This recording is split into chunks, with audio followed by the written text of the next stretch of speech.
Well, hello, everybody, and happy Thursday to all you out there. Hope you're having a very wonderful and fun night and kind of staying cool. If you are kind of like me here in the Midwest, where it's just been humid, a lot, just humid. It's that stupid hot cold where you just go outside and it's like when there's a nice breeze, there's like but after that you just feel very hot. After that, when the breeze goes away. I got a lot of fun stuff going on in gaming news today. Today is August 6th, 2026. If you're catching this later or post wherever in the future, who knows? God only knows. A lot of stuff going on today. Today's the first day of QuakeCon, and we got a bunch of QuakeCon news as well. A couple fun things to share, as well as today is also the first day of the Gears of War E-Day beta. So if you pre-ordered Gears of War E-Day, you probably got a code, so now's your chance to try out the multiplayer, the Versus mode and Horde mode. So those are going around. I got a code. I gave it away. I posted in a random Discord I was in, and just like here, someone take it because I don't want to play. I'll wait for the full release, and just like with a lot of these betas, we're seeing a lot of issues. I guess with some people getting connectivity issues. So don't really have anything to say about that. And finally, today, Marvel Tokon released today as well. And so far, if you're playing on PlayStation 5, I think you're having a much better time than you're playing on PC. A lot of PC players on Steam have been leaving terrible reviews of it. Currently on Steam, it's at mostly negative with 377 reviews. Last time I checked this, from about 4 hours ago, from it looks like, and that sucks. I guess it's just something to do with the anti-cheat software and everything that's going on with PlayStation just refusing to do some stuff. I don't know about the PlayStation 5 copy of it. I haven't heard anyone say anything bad about that. So yeah, so there's that. We got Mr. Frankador's Games here saying show elbow. So here you go. There's an elbow for you. That's all you get. That's all you get. Data received. Oh. Analyzing. And forgot to mute my phone, but that's my wife. So she just wanted to say hi to me. She's currently out working. So if she shows up in here, say hi to her, because she is a very lovely lady. All right, let's start getting into some news topics here. I think I'm gonna go start off with the Nintendo news, because the Nintendo news is new today. So let's get down to it. So this comes, by the way. Ooh, wait, I don't like that. Wait, why is it doing that? That is not right. There we go. Let's make this big. And then there we go. All right, sorry about that. I clicked the wrong thing to show off there. But let me just. Yep. All right, we're zoomed in. All right, pretty cool. So this comes from, by the way, Video Game Chronicles. Says over here, Switch 2 continues to be Nintendo's fastest selling system. Latest financial results show the console has now sold more than 23 million units in its first 13 months. So it's officially outsold the Nintendo GameCube as well. Switch 2 continues to be Nintendo's fastest selling system. According to its latest financial results, Nintendo's results for Q1 of its current fiscal year, the period from April 1st to June 30th, stated that it sold a further 3.82 million Switch 2 consoles during those 3 months. This brings the total sales of Switch 2 to 23.68 million units sold in the first 13 months, given it was released in early June 2025. As pointed out by statistician Pierre on X, we'll go to this person when we're done, and verified by VGC's research, this means Switch 2 is still Nintendo's fastest-selling console system, with no other console or handheld selling as many units in its first 5 fiscal quarters. The closest at this stage was the Nintendo Wii, which sold 20.13 million units by the end of its 5th fiscal quarter. The original Switch, meanwhile, sold 17.79 million after the first 5 quarters. Nintendo estimates that it will sell a further 12.68 million Switch 2 consoles over the next 3 quarters, bringing its total to 16 million for its fiscal year and 36.35 million to life to date. That's a big lofty goal there, especially because they're also raising the price of the Switch 2 again. So I think it's going up from 450 to 500. So that's a big one. And I got this up there, and we'll look at it in a second. The original Switch sold a further 660,000 units in this last quarter, bringing its total lifetime sales up to 156.59 million units sold. That's pretty impressive. They're still chasing down the PS2. I think they already beat it. I think Sony's full of crap about their numbers. Nintendo forecasts it will sell a further 1.34 million Switch consoles in the rest of its fiscal year, bringing it up to 57.93 million, just a few million shy of Sony's reported record of 160.63 million PS2 consoles sold. To date, as of the end of 2026, Nintendo has sold 6.7 million Switch 2 units in Japan, 7.95 million in the Americas, and 5.3 million in Europe, and 3.66 million in other regions. Elsewhere in its financial results, the company announced that Tomodachi Life Living the Dream has sold more than 8 million units as of August 5th, while Pokemon Pokopia has reached 3.68 million units by the end of June. I am kind of blown away, first off, right here, that Pokopia is doing pretty well, but I can't believe the success of Tomodachi Life. 8 million units. That's absolutely insane. I can't believe that. And we do have some more information that kind of breaks this stuff down. So we're going to go over here to X real quick and share this tab instead. All right, cool. Let's close this down. So it goes over all the graphs here by quarter. You can see all the shipments as well. So there it is. Nintendo Switch 2 right there at number 1. And then it breaks down by region where they're getting the most sales. America and Japan are the top markets by a lot. And then, of course, more breakdown of the total lifetime sales of all their consoles. And by region, more region stuff, software comparisons by sales and platforms and everything else here. So that's just some graphs there that you can check out on your own if you want to do it more. But as said here before, Tomodachi Life Living the Dream debuted with 7.96 million units shipped in 3 months, and it immediately became the best-selling title. So if you break it down here, how it breaks down by launch window and lifetime, this is what Tomodachi Life has sold within the first 76 days. And then we break down the other Tomodachi collections here. So obviously you've got Tomodachi Life, Tomodachi Collection, and Tomodachi Living the Dream. And you can just see it's blowing away the original 2. Next up, we also have updated sales figures for Super Mario Party Jamboree. The Switch 2 edition has reached 1.15 million units after 11 months. Lifetime sales are now exceeding 11 million. So that's pretty good.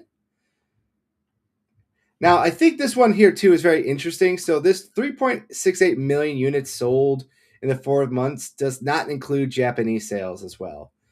So that's another 1.27 million units between April and June.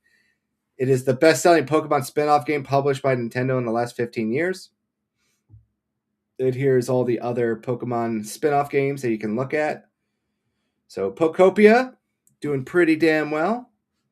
The only ones that are doing better is Mystery Dungeon, Explorers in Darkness and Time, and of course Stadium and Pinball. I'm actually kind of shocked by Pinball doing as well. Oh, and TCG.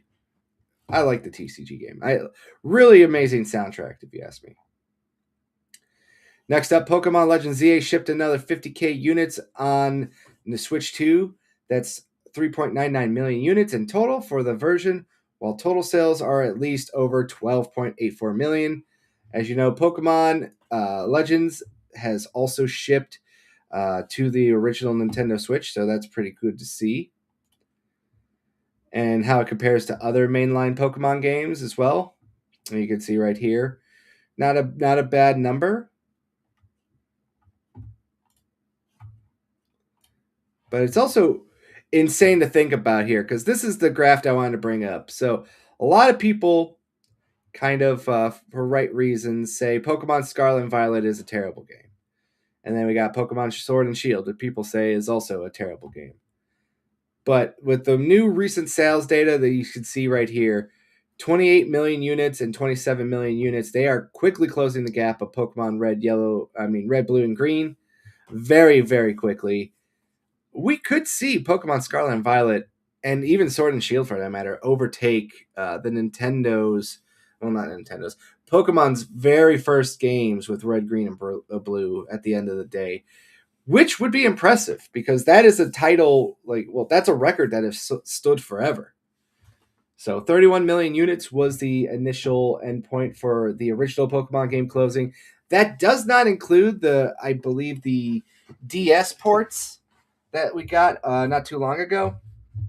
So I'm curious if those numbers are included at a different thing, if how much those would be. And finally, Mario Kart World has sold an estimate of. Mario Kart World has shipped another 690K units in this quarter, now over 15.39 million units sold.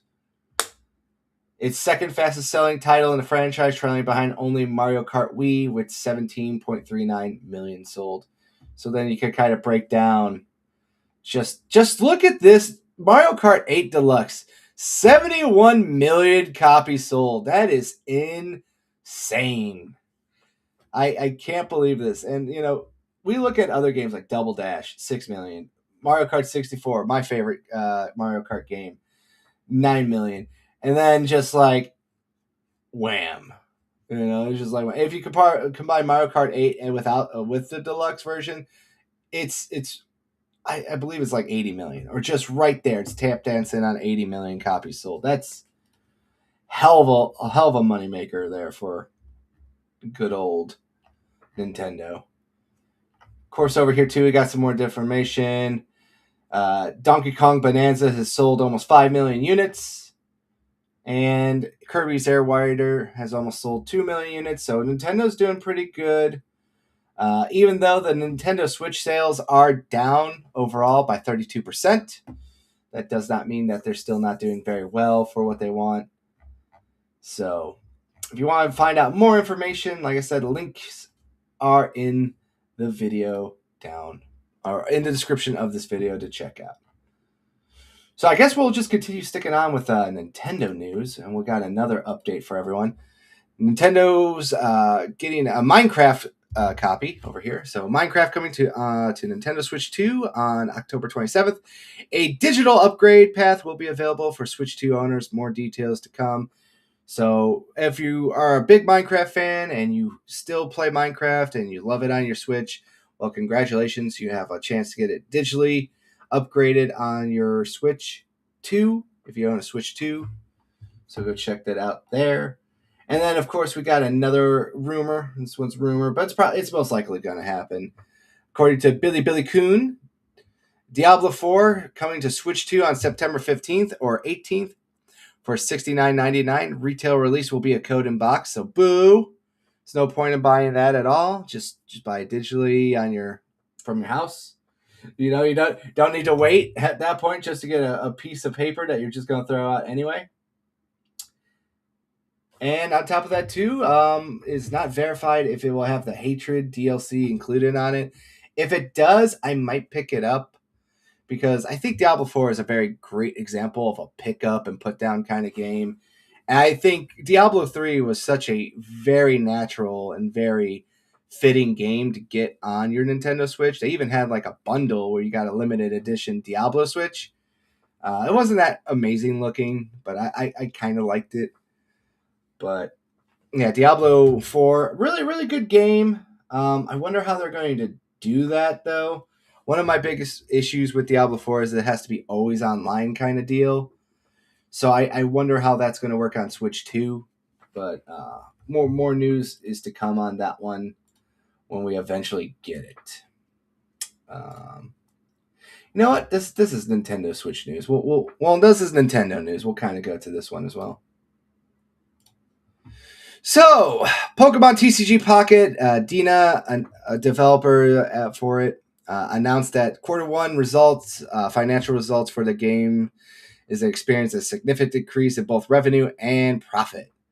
The company stated that the main factor behind the fluctuations is Pokemon TCG Pocket.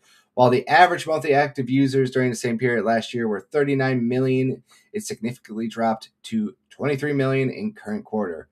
In response, the company plans to implement multi-layer measures, including events and promos, to work towards improving login frequency, retention rates, and overall user activity.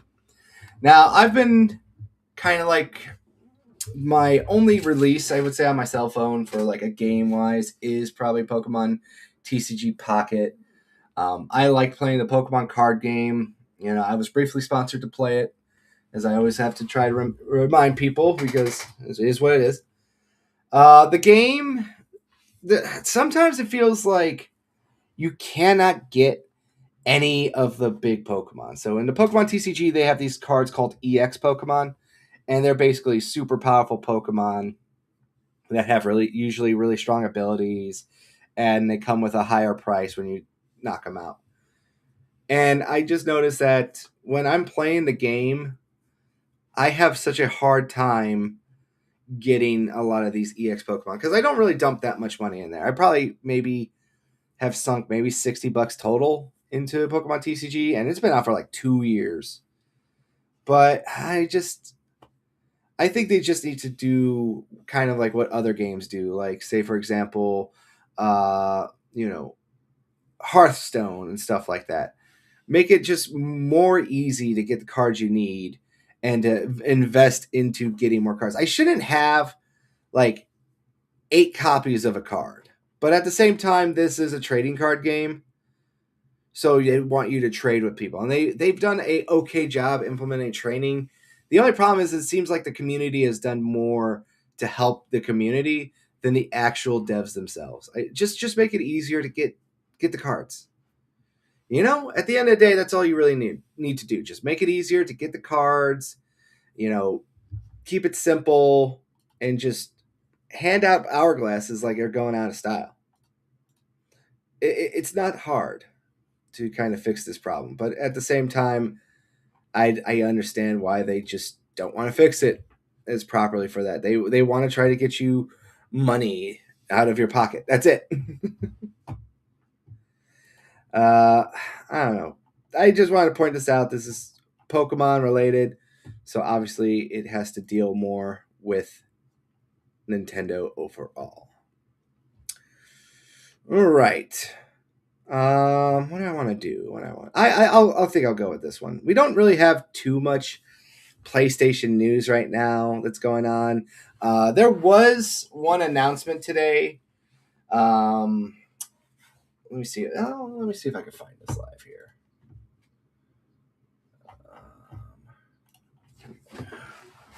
Let's see.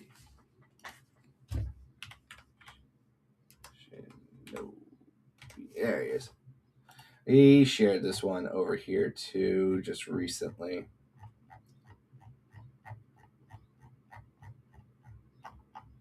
Nope. It was just posted on here, man. What are you doing? Right here.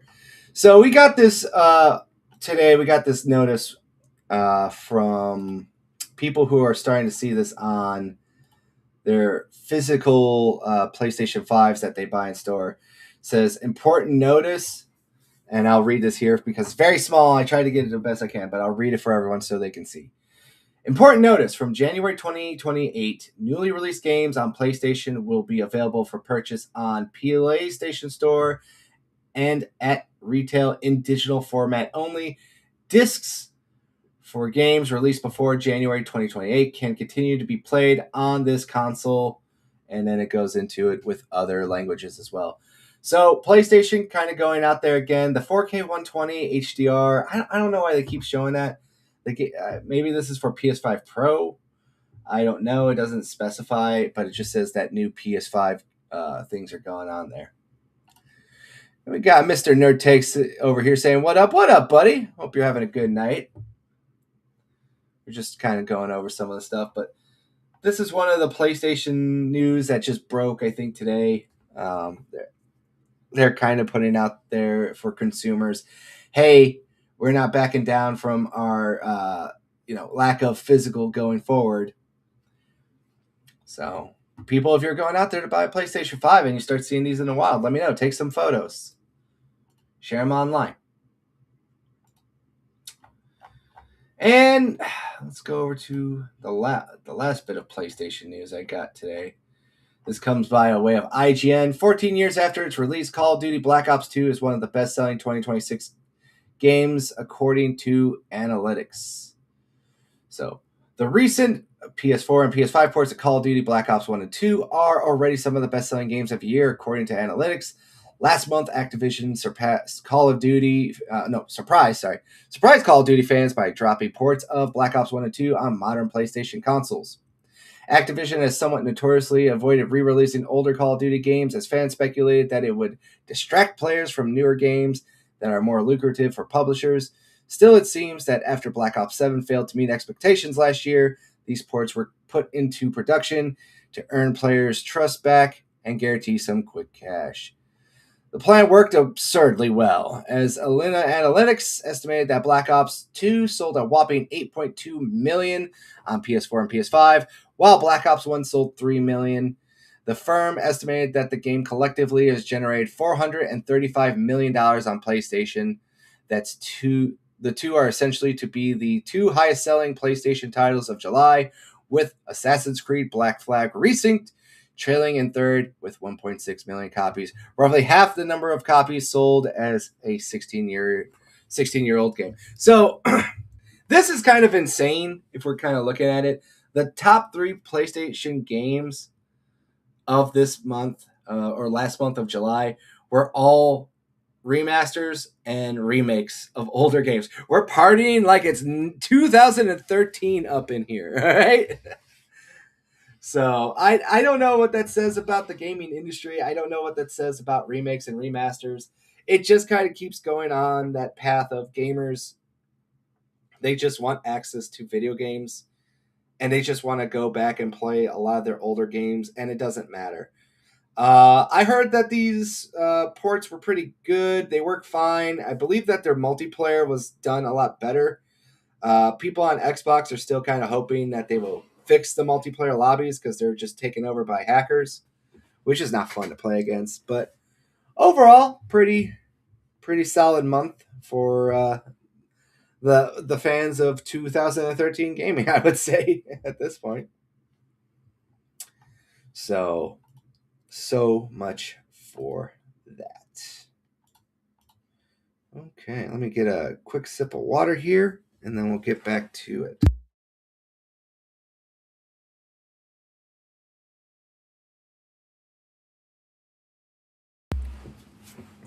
All right, as I said before at the beginning of the show, QuakeCon is going on this weekend. So we got a couple of fun little updates to share about this.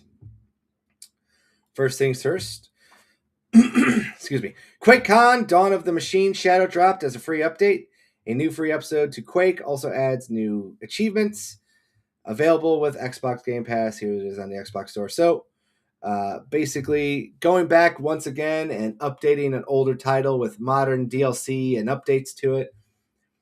If you want to go check out and play this, it's out now. And it's also out now on PlayStation 5, Nintendo Switch, wherever you can play the original Quake as well. One of the more iconic shooters. A lot of things are going on at QuakeCon.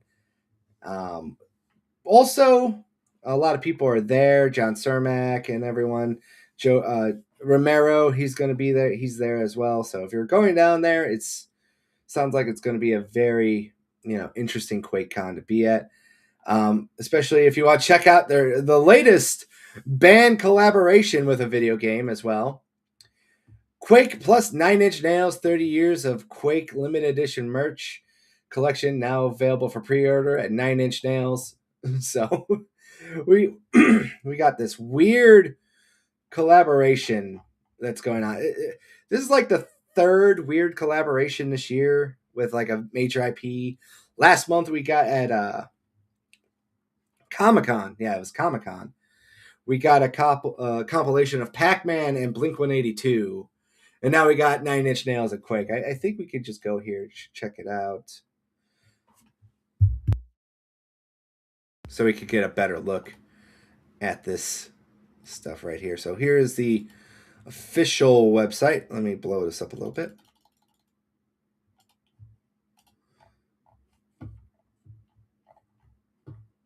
So you got a nice little record pre-order. Wait, hold on. What am I doing? Quake plus Nine Inch Nails. So you got a little Quake little box with Nine Inch Nails on it. T-shirt, keychain, hoodies, and a Quake 2 vinyl that's up there as well if you want to check that out. $30, $45 for a t-shirt, $20 for a little keychain, and with sound. I wonder what the sound that is. And $90 for the hoodie, and if you're a vinyl collector, $38. So go check that out if you will. Okay. Got another quick little story here. This one comes by the way of ACG, who shared this out, but you probably have heard it by now. Grand Theft Auto 6, an extended look, will premiere on Netflix Thursday, August 27th at 3 p.m. Eastern Time. Will also launch on the official Rockstar Games YouTube channel and Grand Theft Auto 5 site at 9 p.m. Eastern Time on August 27th. So, Netflix is paying for exactly 6 hours of exclusivity to show off a deeper look at the Grand Theft Auto 6 deep dive trailer, which is funny. If you ask me, it's pretty funny. People have been kind of going around and making little mock-up announcements too, saying like, "Oh, Kingdom Hearts 4 extended look on Disney Plus" and everything else like that. To be honest with you, I think this is silly. I wonder how many people are going to go and watch this on Netflix. I think that's weird, to be honest with you, that we're seeing. Well, how can I say this?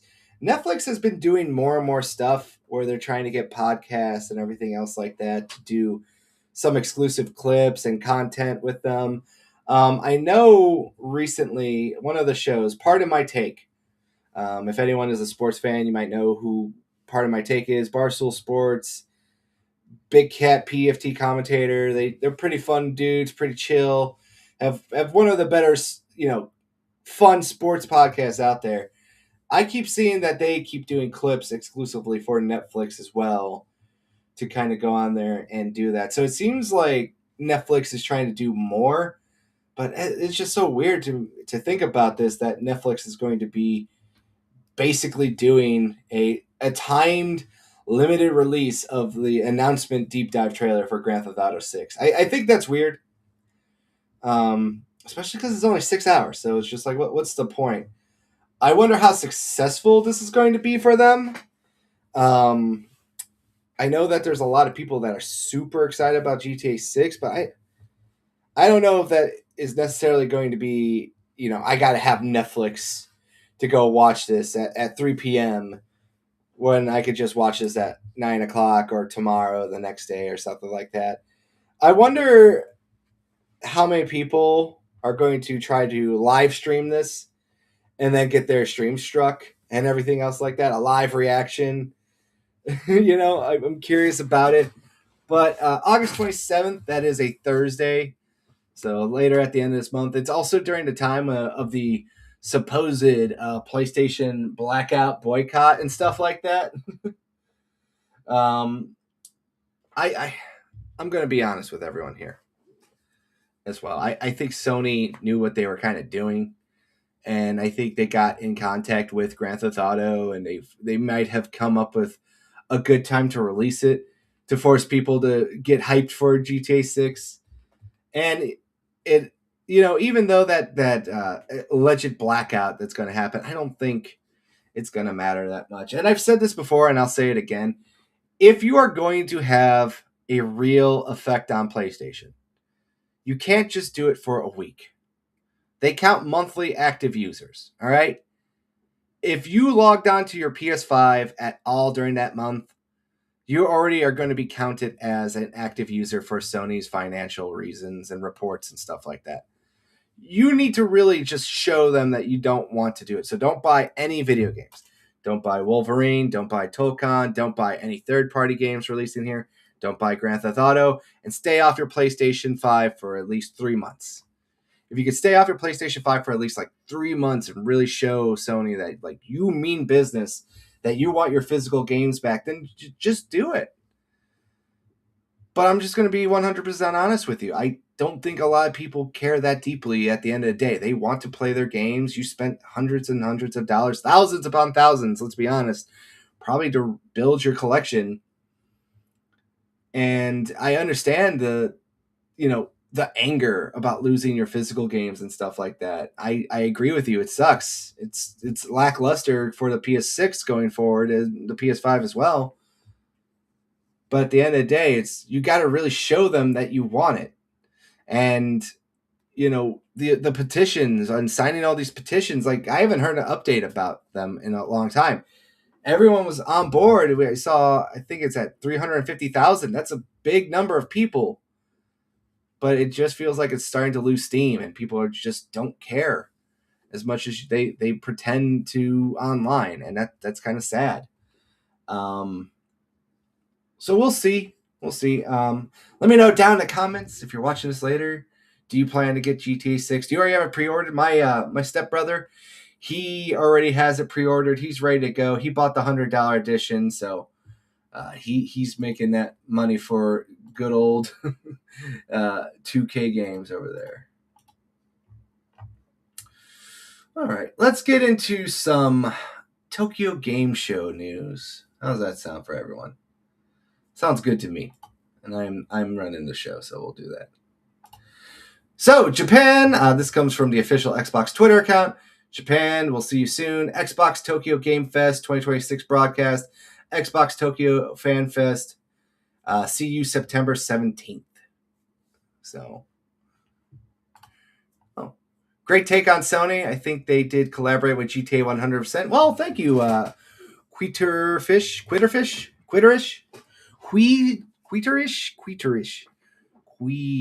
I'm queerish. I'm struggling here, buddy. I'm sorry if I'm kissing your name off. But thank you. Yeah, like I said, I think the timing is a little sus. But at the same time, I even pointed out, I don't know if they really care that deeply, especially because they keep coming out and saying, like, look, we're sticking with it. We hear your outrage, but we're just sticking with the plan. But nice picture of the little dog over there. It looks like a little pissed off chihuahua. But as I was saying, Xbox Tokyo Fan Fest, we'll see you on September 17th. So if you're in the Tokyo area, like our buddy AC, and you want to go to the Xbox Fan Fest in Tokyo, that's where you're going to be.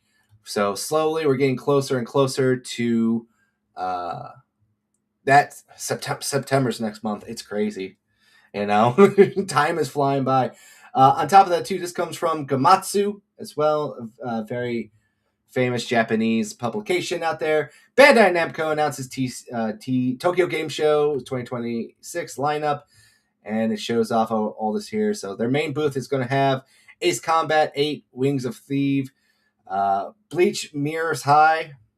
I don't know what that is. We can kind of look at that in a second. But it's a iOS and Android game, so there you go. Dragon Ball Xenoverse 3, One Piece Grand Gourmet, Trails of Eternia Remastered, and then, of course, there'll be other things there. Once Upon a Katamari, and Tomogachi Plaza, which is basically just another kind of one of those Sims farm building type games, if you don't know anything about that. I don't know what Bleach Mirrors High is. Let's click on this real quick and see what it brings up here. Nothing. It absolutely brings up nothing. So let's just move on from that one there. We'll go back there. Yeah, and he says over here, Mr. Tish, PS6 is going to be over 12 to 1400 and no disc, probably DOA. See, all right, I'm going to go break this down and just my observations.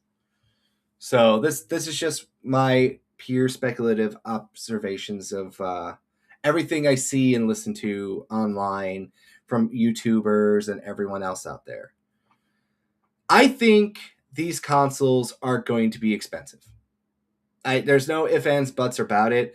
Especially, we've seen more and more deals that are coming out with memory manufacturers basically full on committing to just being data centers, private manufacturer of memory. It takes a long time to build, facilities to go out there to build stuff. We probably won't see a fix of this for another 2 to 3 years. And that's with demand and companies going out there to build their chip centers, their data, their storage, and everything else, so on and so forth like that. I don't know if the PS5 necessarily is DOA. And the reason why I say that is we've seen since the prior generations that this started with the Xbox, let's be honest. They made the all digital Xbox One. And then like this at the beginning of this generation, we saw the all digital PS5, and then we saw the all digital Xbox consoles kind of come along later too. And we keep seeing PC game growing, and PC in itself is an all digital platform as well. Do I think that the PS6 is DOA? I am not 100% sure if it is, because I think that there is going to be a lot of people that still are going to buy it. Because if you're somebody like me, and I don't know if you're new to the channel, I think this is the first time I've seen you, but I'm a giant physical collector. And I'll just show, real quickly here. I collect a lot of physical games. You could go watch my unboxing videos and everything else like that to check me out. But I also do enjoy just the hobby of playing video games. And sometimes some of the video games that I buy and play do not have a physical release. Like, say, for example, I just played a game called Densha Attack. Really fun game. Really fun indie game. No physical release. I've been playing another game too called Midnight Shift, which it just came out for Xbox, but it's been on PC. I don't think it's on PlayStation 5 or Switch yet, but that's besides the point. Another really fun indie game, only digital only. I think there will still be enough demand for people to go out there and buy, say, for example, a PlayStation 6. Now, at that price point, that's probably the only reason why it might not sell.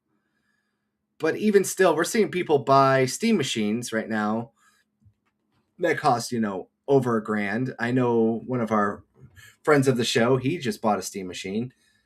So there will be a market out there to go buy it. And also, let's be honest here too. PC is not affected by these prices, So there's still going to be expensive PCs now to go buy a memory card or something. Even if you go buy a pre-built one, unless you get lucky or you have a Costco membership. But a lot of people don't want to spend, $2,000 to get a, pre-built PC that plays games and stuff like that. So I understand everyone's, right now I understand everyone's like emotional, response to just like, yeah, I don't like what's going on. And I'm not saying that you're emotional. I'm not saying that you're not thinking of it. But we're talking about the PlayStation 6 might not be around for another 2 years. I mean, if it comes out next year, I'll be shocked. But I don't think they're going to do that. I think we're maybe another 2, maybe 3 years away from it. Also because, let's be honest here, there's economic conditions around the world. I don't know where you're from, but even here in the United States, there's some things that are improving, but there's other things that aren't. Video game prices are expensive. People have to kind of pick and choose what they spend their money on. And on top of that too, like I said, it's just hard to justify spending money sometimes. And I think kind of like what we saw with the great, the Great Recession back in the 360 and the PS3 era, what we saw with that is that it extended the life cycle of those consoles probably by another 3 to 4 years. And I could see that happening for this one too.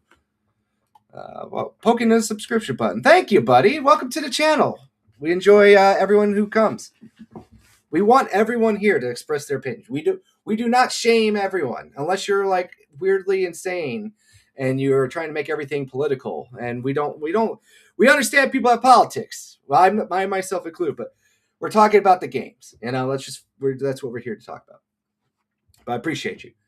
But to finish my point, roughly speaking, another thing to consider is that people have just very big digital libraries, And if the PlayStation 6 is backwards compatible with the PS4 and the PS5, and they kind of have been doing what because I own a PS5 Pro. I got it used for $500 with a disk drive, which was a steal of the century. But if you say, for example, you have a PS5 Pro, and the PS5 Pro does have a function that will allow you to play PS4 games at 60 FPS. Now, if the PS5 6 also carries that over to next generation, and then they add functions like auto HDR, real 4K resolution, 120 FPS mode for all your games, and it runs consistently and stuff like that. Maybe some people will see that as a positive. I personally see that as a positive for someone like me, because I like that because I have all the consoles.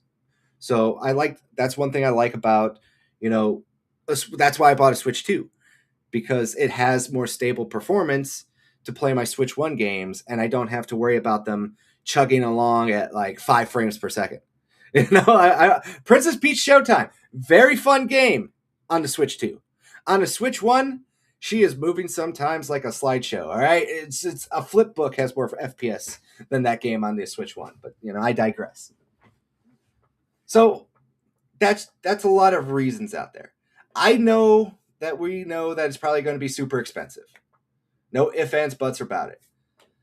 Even just recently, I believe I don't have the article up here, but even right now at the raised prices on the Xbox consoles, which are astronomically high too and unacceptable, they still are reporting a $150 loss on every console. The only other time in history I can remember a console losing that much money off a sale was the PS3. I believe that they were costing Sony $100 or more to make a PS3. But they aren't selling the software as well too. That's another big problem. But long story short, I agree with you that it's going to be expensive. I agree with you that there's I 100% agree with you that there will be no disk drive. But we'll talk about maybe what they can do as like an alternative for some people. We'll see. DOA. There's an old saying out there, and I kind of live by this code. We can see the problem, but we don't know the mitigation. And I would say for everyone out there who's listening, consider that a little bit too in your life, where try to fix the problem, but also try to figure out what the mitigation to fix that problem will be.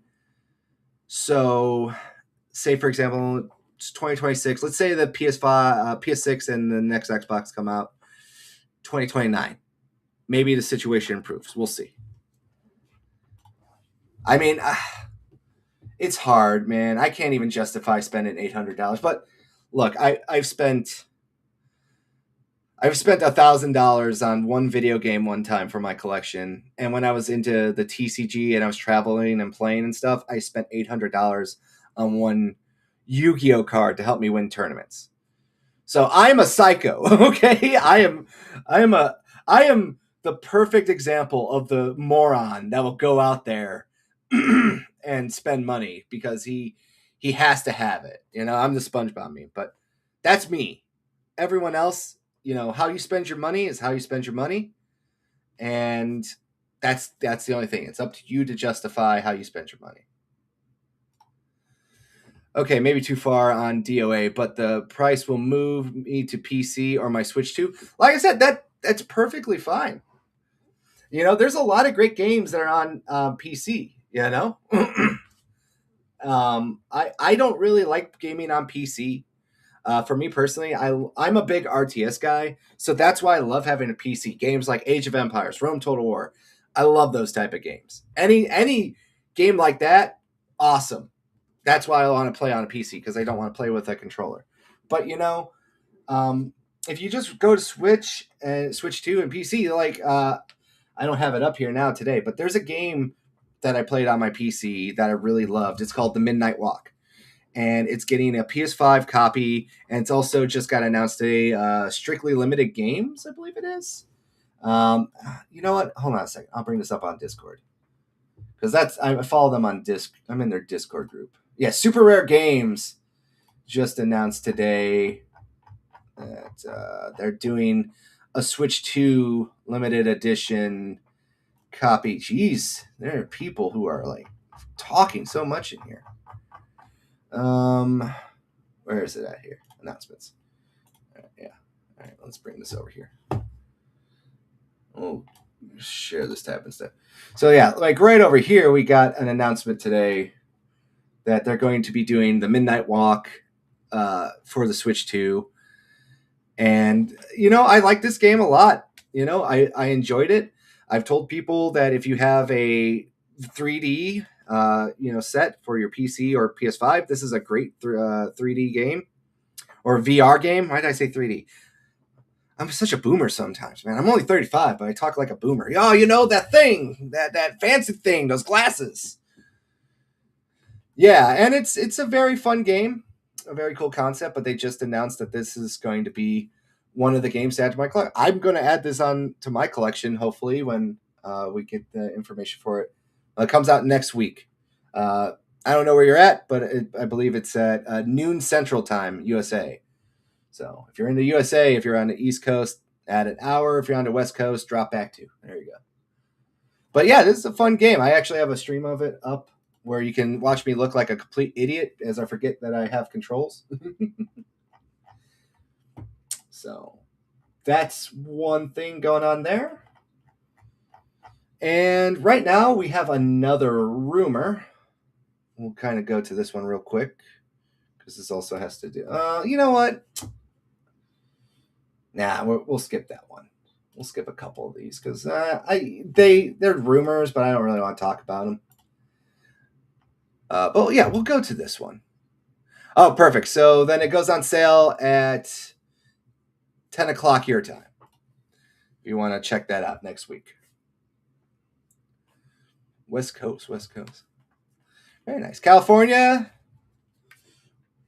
Oregon, or Washington. You don't have to give me the city, but I like to know states. I've always wanted to go out onto Oregon and Seattle. I've always wanted to live there. I did it again because I'm an idiot. All right. Next up from game developer. Devolver wants to delist because indie publishing is not compatible with public trade. So Devolver is talking about maybe buying out their shareholders and going private. The indie publisher claims public trading has created a valuation disconnect that does not take account of lifetime and long-time revenue delivery inherent in the video game business. So Devolver Digital, for people who don't know what they make, games like Cult of the Lamb, Enter the Gungeon, Angry Foot, really great indie developer and publisher. I like a lot of their games. Cult of the Lamb is one of my favorite indie games of all time. If you have not played that game, highly recommend you check it out. It's just wild. That's the best way I say it. A very fun roguelike Metroidvania cult simulator. Definitely check it out. Oh, SoCal. What's up? Oh, yeah. I've been there once for BlizzCon. Very nice area. Oh, I hope the weather's nice. So, as it says here, Devolver Digital wishes to delist from the alternative investment market, AIM, on London Stock Exchange and become a private company after struggling to balance the realities of public trading and video game publishing. In a note to investors published earlier today, the Miami Hotline, Baby Steps, and Pointy Pie? I don't know what that one is. Crucify me. Publisher claimed the move is the best interest of is in the best interest of shareholders and will result in a proposed return of capital up to $5 million in cash, and qualifying shareholders and holders of interest. There you go. The portional interest, whatever. I can't read today. Long day at work too. Very hot. Very hot. If approval is granted, Devolver expects to cease trading on AIM on September 16th, 2026. So you could read the rest of this article to get more information about this. Like I said before, links to everything that we talk about, the articles that we briefly go over, so on and so forth, are in the description of this video. So you can read them at your own leisure and add more to it. But it does kind of play into another factor that's been kind of going on with my mind, that indie games are they're very hard to sustain. And what I mean by that is, if you're an indie developer, you can probably sustain yourself. But if you're like an indie publisher, it might be a lot easier just to have expectations be very low and just kind of be a private company and stuff like that. I love indie games. But I stand by my statement here that indie games, I do not believe, will save the game industry. And what I mean by that is, a lot of these games sell for very cheap, and they're a great way to make a developer a smash hit. I mean, we can look at all the Shovel Knight developer, the Hollow Knight developer. All those guys have made millions upon millions of dollars. And they can take their time. They can build their games however they want, because they don't need to rush anything out the door to appease shareholders. They can actually embrace their craft. But when you're a big publisher like Devolver Digital, I could see why they would run into some issues like that. I hope that they get through this okay. I love Devolver Digital games, so I think this move might be for the better for them. So definitely looking forward to seeing some good news come from this. And they just announced a collector's edition for Cult of the Lamb too, by the way. So it's definitely going to be something pretty cool to follow up on. But go read that down below on your own free time. Like I said, have your own opinion. Let me know what you think. What is your favorite Devolver Digital game too as well? Let me know down in the comments. He says, I recently played Buckshot Roulette on Game Pass. So freaking crazy good. Give it a try. I actually bought that as well. I just bought that because it was only like $10. So I've been meaning to try that. I've been hammered with so many games, right? So I just beat the Halo Campaign Evolved, which we are doing a live stream about that tomorrow night. On top of that, too, I just beat Dench Attack. And I've been kind of floating around between Splatoon Raiders, which is actually pretty fun. I'm not going to lie. It's catching me off guard how much I'm actually enjoying that game. And, of course, Octopath Traveler and stuff like that. It's just so many games. That's another big problem. Let's be honest here. So many games, so little time. But I've been wanting to check that out. I'm happy that you played it. It looked really good, that trailer there, Tish. So I definitely want to go and check that out. You know what? I'll make you a deal. I'll go check that out tonight. And if I see you in the chat tomorrow or in the comments of any other video, I'll let you know what I think as well. And we got Mr. Nerdporial Lifeform. Hey, Brian, hit that like button. Thank you, buddy. Hope you're having a good night too. I'll give you if you're in the Discord later, I'll give you a ring-a-ling while I'm walking around.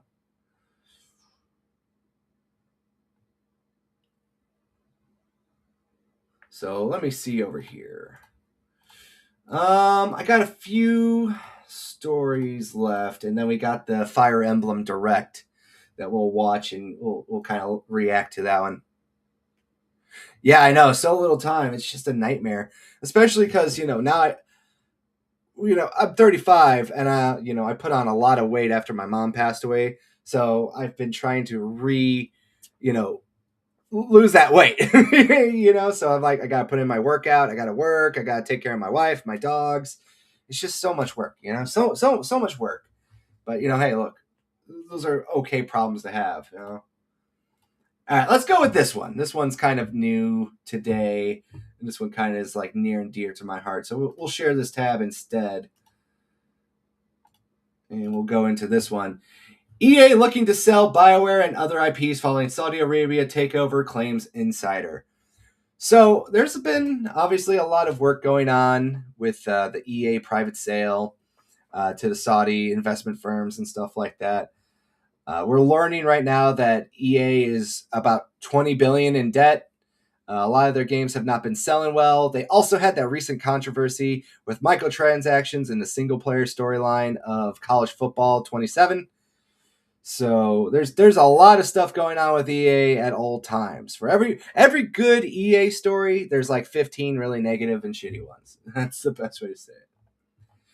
So let's go over here to EA's acquisition by Saudi Arabia's public investment fund finally closed this month, making the gaming giant a private entity with over $20 billion in debt. The deal has certainly had its critics, and some even claiming that EA will now turn into a sequel machine. I mean, haven't they always been a sequel machine? What's EA known for? Sequels to Battlefield, sequels to Mass Effect, sequels to obviously the yearly sports titles that they have: NHL, football, soccer. I just don't understand this one into a sequel machine. I don't understand that comment. They haven't really been investing super heavily into new IP. The last real investment was the Star Wars. Well, that's not even true. I guess I should follow that up with they are publishing the new Star Wars game that's coming out later this month. Zero Company. They are going to be the publishing arm for that one. So, but that's Star Wars, and they lost that. I'm just filibustering myself here. Considering how the company just announced it will cut $700 million in costs, leading to layoffs, EA isn't doing a lot to silence the critics either. As it turns out, layoffs might just be the beginning, as the new owners may sell entire studios. Why it matters? Despite stumbling in recent times, BioWare is still a legendary developer with iconic games and franchises under its wing, hence selling it could be a mistake. So here's Mike Straw over on Blue Sky says 100% they're going to look at several ways to cut hundreds of millions per year. Everyone I've spoke to expects large-scale layoffs within 6 to 12 months. What happened to EA is crazy. Well, so I don't know how many people know about this. We are working on an EA show later on because we have a series where we watch old video game documentaries on his channel. Currently, we're going through the G4 Icons episode, so there is an episode dedicated to EA.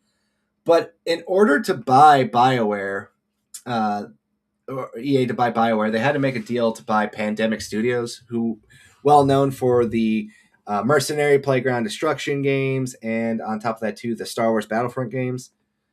I'm not really shocked by this with EA. It's a big problem with a lot of video games right now. Ubisoft ain't doing well. ABK was bought by Microsoft. EA, they've been struggling. We just saw right now Devolver Digital, even the smaller indie publisher, they want to go private. They don't want to go to shareholders. The video game industry is reorganizing. It's not pretty. Oh no, it's not pretty, but it's just happening, and it's kind of due. They got too money hungry. As reported by Mike Straw on Blue Sky, EA could look to offload BioWare in its bid to cut $70 million in annual spending. While answering a fan question, the insider revealed that mass layoffs will happen within the company. Well, we just addressed that.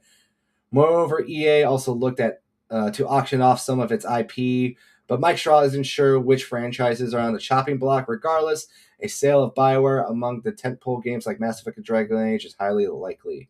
So you could go more into that here. We'll just kind of address the basic rumors that are going on here. If they sell off BioWare, if they sell off the IPs and something like that, I think that would actually probably be a better move. EA and BioWare have not really been really good for each other. That being said, BioWare also produced a lot of its big smash hits under them, with Dragon Age Inquisition, Mass Effect 1 and 2, Dragon Age Origins, and the sometimes forgettable Dragon Age 2. I haven't played Vanguard. I heard mixed things about Vanguard from longtime fans, so I have no opinion on that yet. I do own it. I just haven't made time to play it yet. Kind of what we saw with the Microsoft layoffs. If a studio can, say, for example, find a new publisher or gain its independence, go back to buying themselves out and being free, maybe buying their IPs and getting a chance to do it or stuff like that. I always look at that as a positive thing. I'd rather have a studio go through a tough time and maybe have to unfortunately lay some people off versus just complete closure. So I personally say this is it is a blessing and a curse. Obviously, as you can see here, they're $20 billion in debt. All right. 20 billion is an astronomical number to think about to be in debt, So things definitely need to change. And I love BioWare. Mass Effect 2 is my favorite video game of all time. I think Dragon Age Origins is one of the best RPGs out there for people to play. But it's hard to argue that BioWare is kind of not the same BioWare that we grew up with. A lot of their original leaders are gone. A lot of them, Casey Hudson and all of them are gone, or they work at Microsoft or somewhere else now. Mass Effect Andromeda, that was a dookie fest. Dragon Age Vanguard definitely was not doing itself any favors either. Mass Effect 4 or 5, whatever they want to call it, we'll see if it sees the light of day. Maybe they divest from it and they offload it. But I wonder who would want to buy it. That's what it really comes down. I look at this stuff and I'll go, I don't want any of the big publishers, PlayStation, Xbox, or Nintendo, to buy them. I would like to see them maybe go to another publisher, Focus Home. I really like Focus Home as a publisher. I think they do a great job. I'm hoping that they bought Ninja Theory because I think Ninja Theory would be a great studio for someone like them. But if they could go out there and they could somehow obtain, say, for example, BioWare, and then they can obtain the IPs of Mass Effect and Dragon Age, I would say that would be my hope. That's my hopium kicking in there. So that's what I would say for that one. But let me know down in the comments. Do you think that BioWare should just go independent? Who would you like to see buy them out? And do you think if they close them down, do you think EA will just sell it off? And who would you like to buy the IP? Hopefully they buy BioWare whole and they keep everything going, but we'll see. With the system prices going up, will the developers be there to create amazing games? I hope so. So basically, let me take a sip of water real quick.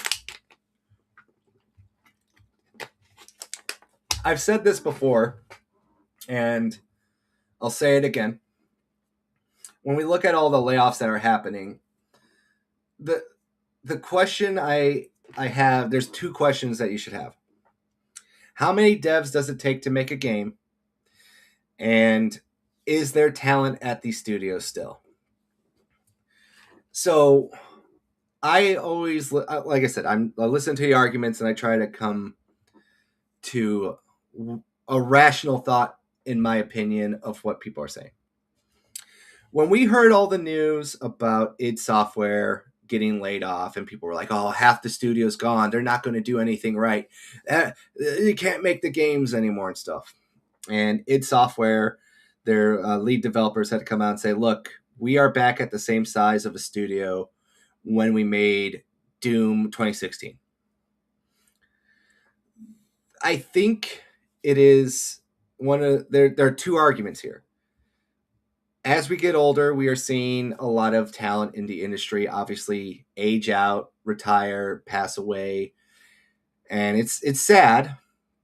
We still have some great talented devs that still work in this industry that are pushing 70. All right. But on the flip side of the coin, you're only as good as the last video game you made. And to a lot of people, a lot of the games that some of these like really talented devs and studios have pushed out have either failed to meet expectations or just didn't live up to the hype. Let's stick with one, for example. Starfield. Starfield came out. I thought it was a game that had a very interesting concept, but there was a lot of, I wouldn't even call it bloat. It was just boring. There was a lot of parts that were just boring. They tried too hard, I think, to appease modders, and it just maybe hurt the game. Another thing too is I just really liked Skyrim. And there's a lot of times out there too where it's just I'll play a game, say for example, let's like say Avowed. I was playing Avowed. I was like, yeah, this is fun, it's cool, but I'd rather just play Skyrim. And that kind of can also hurt people too. I think everyone can kind of relate to this too. Think about your favorite music band. What is your favorite album? And is it their newest one? Probably 9 times out of 10, no. But there's exception to the rules. A lot of people are going out there and trying to start up their own studios, and they're trying to get venture capital money and make stuff. The former head of RGG Studios, the creator of Yakuza, he went out there, he got funding from Tencent. He was going to make a new kind of Yakuza game. They showed it off at the Game Award. Game's canceled. Call of Duty devs go around, they get all their funding, they show it off at the Game Awards. High Guard, we're going to make High Guard. Game's dead within 3 months. Now, to counter argument that, let's look at another game that just won Game of the Year. Expedition 33. Bunch of ex-Ubisoft devs. They get together after leaving Ubisoft. They use their connections in the industry to get funding for their game. They go out there. They find people on SoundCloud to make their soundtrack for their game. Smash hit. Tens of millions of units sold.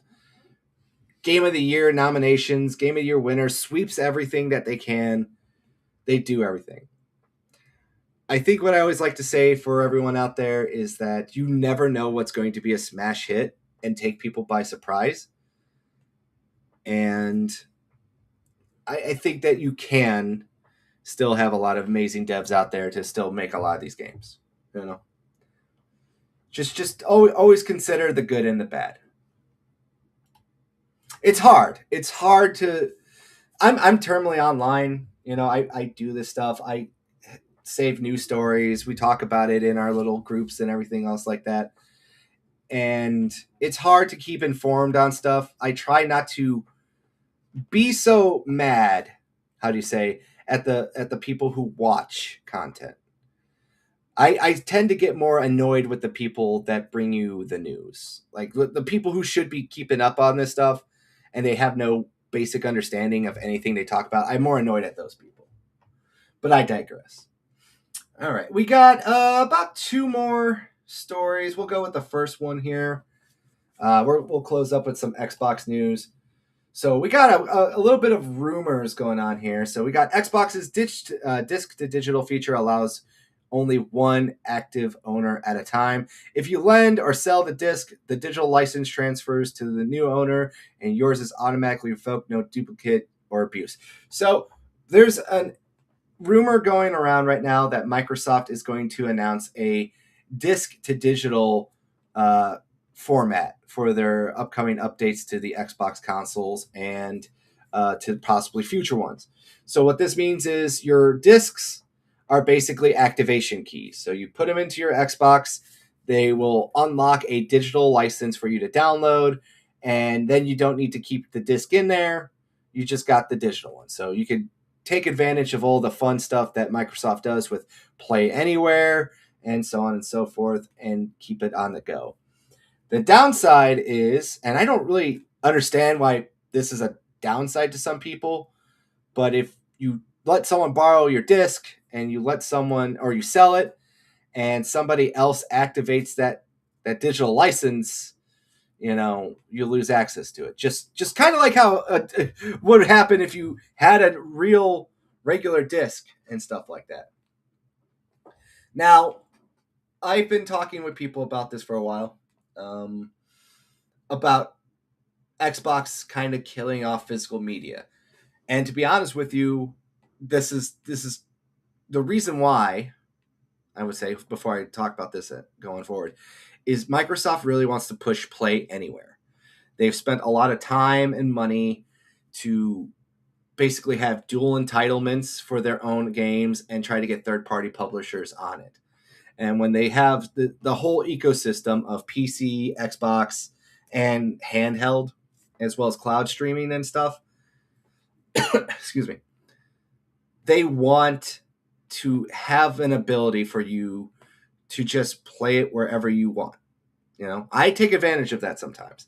I will play on my PC and then I'll carry over to my Xbox. And I want to get a ROG Ally so I can take it on the go a lot easier and stuff like that. This is probably the best solution that you could get, is to have this type of feature so you can still technically carry over your giant physical backlog, which I know that's an oxymoron for some Xbox players, around with them on there as they go. Personally, I know people are upset about this because I think a lot of people just wanted to go to GameStop, buy games for like $5, and then just keep playing them, and then just like get rid of the discs and just kind of like, I'm going to get a bunch of free money in returns, and then not realize, well, you can't do that. No. Personally, I like this. I do think it goes back into that conversation about like what's true ownership and everything else like that. And I do think it's going to be interesting to see if in the future, say, for example, newer Xbox games are just basically Nintendo Switch key cards, and they're just activation discs, or if some developers are just going to print the whole game on the Xbox console, so they on the Xbox disc, so you can download it and play and do all that stuff. So I am curious about that going forward. I have a love-hate relationship with game key cards, where it's like, I understand the argument. I don't want to try to support the all-digital future, but at the same time, as a game collector, they do still have better value for you to have a physical copy of something that you can go and buy and sell and trade with people as well. So it's a catch-22. I would prefer they weren't just activation keys, but at the same time, we're getting to the point where it's like you try to make do with what you got. At the end of the day, I will never buy a code in a box. I think that's just asinine. But I can be more persuaded into this kind of feature only if I can say, for example, get my money back on something. I will say this right now: if you are a physical collector and you like Xbox games, all these rumors seem to be coming fast and frequently with this stuff. So if you want to go out now and buy cheap Xbox games used and try to build up your collection before the price hikes, because we're seeing price hikes with, say, PlayStation 3 and Vita games because of the stores closing down. I think games like The Puppeteer and all that went from like $60 to almost $200 and stuff like that. So, hey, if you're listening, maybe take this as your wake-up call, your opportunity to go to your GameStop store and take advantage of any buy two, get one free sale for Xbox media.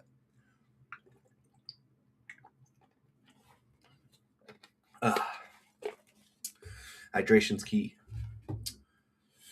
Okay, speaking of Xbox, we have one more story. This is a big one that comes from Xbox Wire. Available for Xbox insiders, more control over captures, saves, and wish lists. I collect physical, prices are going up. Yeah. It's insane, man. Like I said, I can't believe this happened last time when PlayStation threatened to shut down the store, but like I said, if you collect Xbox games, go out there and buy them now, quickly. So this comes from, I think this is a couple days ago now, but starting today, Xbox insiders can try out new Xbox console updates designed to make it easier to capture and share memorable gameplay moments, track your progress, and manage games and content you care about most. for new ways to include chat audio, in-game captures to enhance achievement sorting, greater control over cloud saves, and expanded wishlist capacities. These updates are all about giving you more flexibility, convenience, and ways to get the most out of the Xbox. Some features will be available first to Alpha Skip Ahead members, with others rolling out more broadly to Xbox insiders over time. So it just goes over, talks about the stuff. You can do stuff with your achievements, your cloud saves, expanded wish lists, and it tells you, hey, give some feedback at the player's voice thing. So Xbox did also create a player's voice where you could go and you can let them know about stuff as well. And you can upvote them and everything else like that too. As you can see here, backwards compatibility, make online multiplayer free to access, and exclusives are the big ones. They also have a vote for backwards compatibility stuff in that. And I got to say this. I don't try to shit on Phil Spencer. That's not the kind of person I want to be, because I do think he did a lot to save Microsoft overall. And yeah, oh, well, Mr. Ish got to go, friend. Have a great day, great show. I'll see you next time. Thank you for stopping by, and hopefully we see you around a lot more. Like I said, we do live streams 3 times a week, different topics, and so yeah, be a regular. We always love to see new faces here. Have a great day. Enjoy the rest of it. Hopefully the weather, like I said, is nice out there in SoCal for you, buddy. But yeah, as I said before, I think Asha Sharma has proven herself to be a much better, faster CEO for the console players. The amount of stuff that she's gotten done for the Xbox console users has been amazing in her 6 months. It's insane, especially because it shows that we put up with a lot of crap from Phil Spencer in them. I know it's I did a whole debate about this with people before. I don't think necessarily Phil Spencer killed the brand, but it does feel like they overspent and they were choking on all the stuff that they were trying to chew. I think they definitely have a giant shift in marketing, especially because their last couple financial reports have been absolute dog water. So hopefully in the future, we see Microsoft come back stronger. And, like I said, I love my Xbox. I'm more of an Xbox guy. I love every console out there, but I like playing games on my Xbox. That's just me. I don't know why I like Xbox so much more, but it's just the one I prefer to be on. So go check that out if you're Insider Program. Get in and check out some of that stuff as well. All right. Now it's time for the Fire Emblem Direct. And we'll full screen this one. And I'll take away my name. So buckle in and let's go rewatch this. Now I'm gonna be able to watch this fully and get a view for it. I watched this at work, but I can't wait to see this.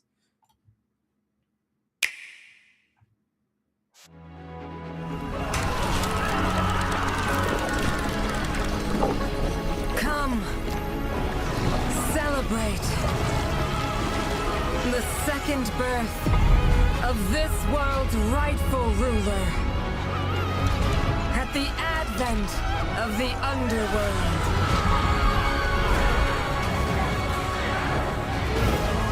We'll never win the battles ahead without them.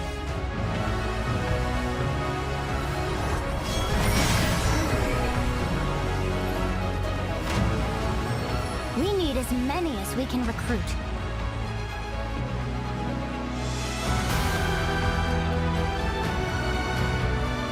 So I like the artwork of this Fire Emblem game very much. I can't wait to see more as we go on about it. It's almost here too, and I'm so excited for it.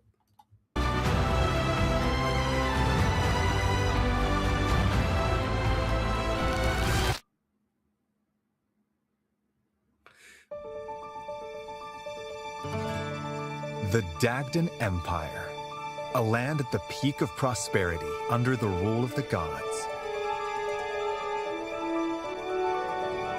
In the capital city of Daxian, bustling markets. So one of the things I want to just highlight a little bit here.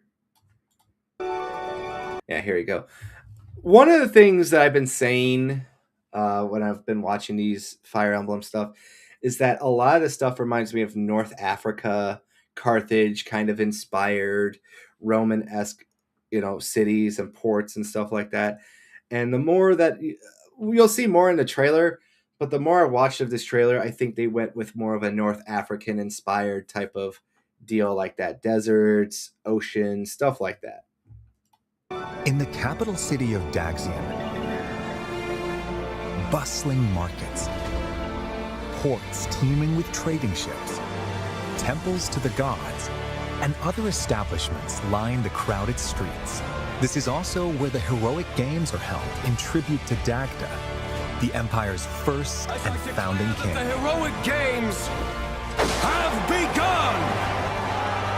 It's said that Solel, the current ruler, will grant one wish to whoever wins the games.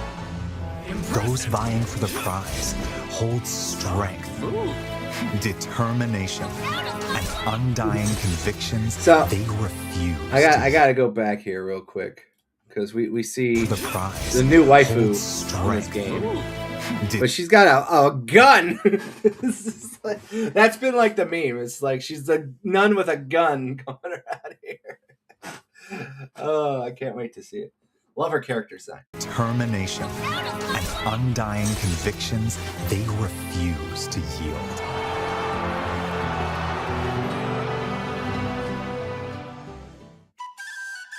The story revolves around 4 heroes who have entered the hero. And of course, we got, as I always like to joke about, Alucard from Castlevania coming into Fire Emblem to join this other ragtag group of people.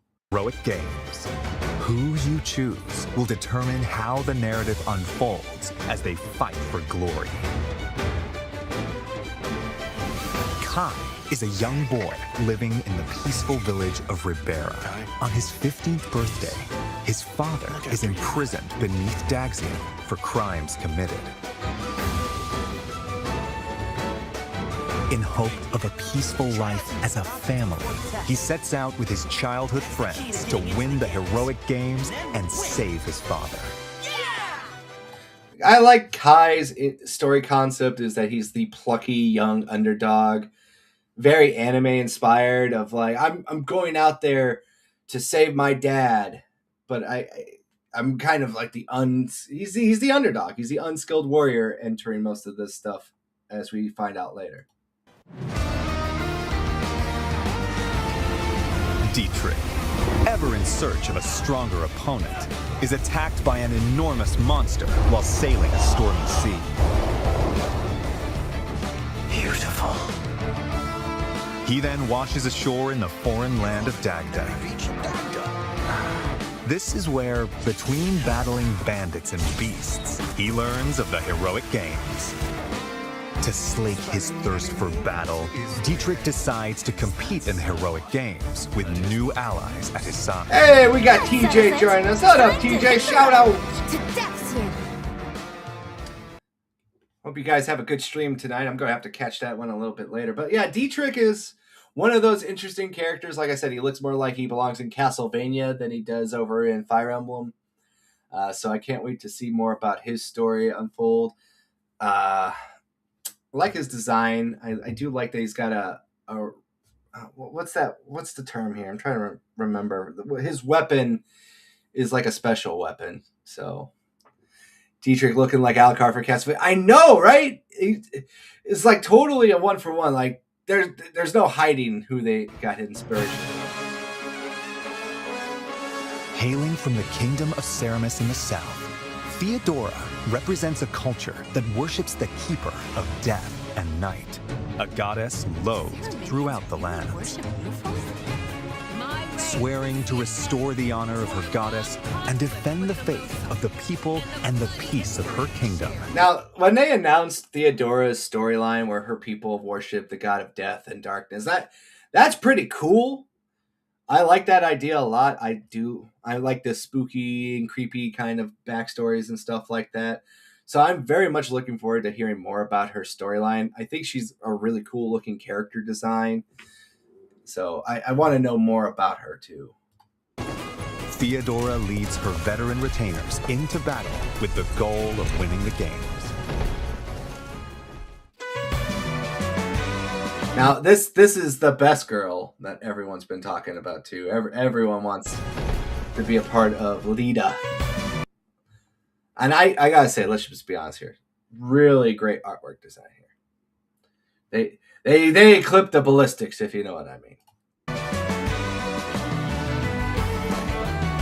A young woman born into prestige and blessed with musical talent, Lita is consumed by rage following her father's murder at the hands of an unknown assailant. Having given everything to seek revenge, she eventually learns of the killer's plan to participate in the heroic games. Alive! I will kill him. To bring an end to the man who murdered her father, Lita heads to Daxian with supportive companions in tow. So they good recap of that, everyone. I'm sorry, Theodora, but I won't be letting you take the victory today. If victory is decided by conviction alone, then I think it shall not be up to you. I have burned to duel you, white-maned demon. But I'm sorry. Failure is not an option for me either. But that's only because I don't have any choice!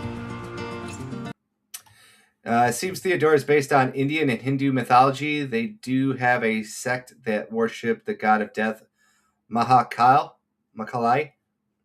I mean, I could see that. I've also said before, TJ, that she's also this whole setting gives me more of a Northern African kind of feel. A lot of their fighting styles and that look to be more inspired by Carthaginian, Greek, Egyptian kind of tactics, even down to the part where he says they also have elephants. That's another thing too. Elephants were a big tactic for Carthaginian fighting. And it just feels more of North Africa. It doesn't feel like the Mediterranean. It feels very more of like a rustic desert people and stuff like that. She does feel like she's inspired a little bit by the Carthaginians as well, who also had a stereotype about them for being baby killers as well. Who you know, the Baal. They would sacrifice their kids to Baal. They put everything out there. So yeah, yes, Carthage. And that's the vibe I get from this game. And we see more later on in this trailer where they show off more Western style and more of like that old kind of battle tactics in this game. Because there's some things in here that I'm 100% excited for. The elephants is one of them, TJ. But yeah, I wonder how this is going to be at the heroic Going into games, each though. match, you'll choose your party members and their initial placement on the field.